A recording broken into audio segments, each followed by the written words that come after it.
So the general theme of these dolls is emotion. The Healing Doll exhibit at the Robbin Gallery is colorful, three-dimensional, and thought-provoking. Well, I was raised in a household that I was called doll. Barb Kobe is a very accomplished artist. And I've been doing it for over 20 years. Just last August, she published her first book, The Healing Doll Way. I was raised Catholic, and then I started studying women's spirituality and women's development. When she was in college, Barb wrote a paper on doll making and healing. So it was just this huge motivation. I was just driven to keep doing it and keep making the dolls. Barb attaches more to these dolls than simply fabric, yarn, and objects. I went to a doll making party with this doll group, and I made this doll, and when I got home, the left hip was hanging out.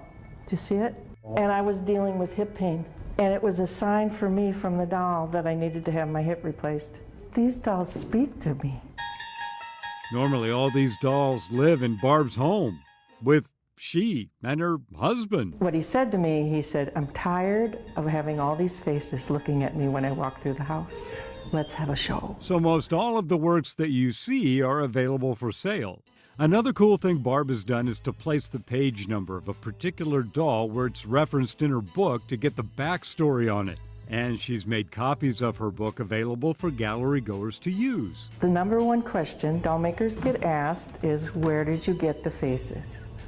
And so I make them out of clays, different kinds of air-dry clays. I like air-dry clays. So if dolls don't creep you out too much, the Healing Doll exhibit at the Robbin Gallery has a lot to offer.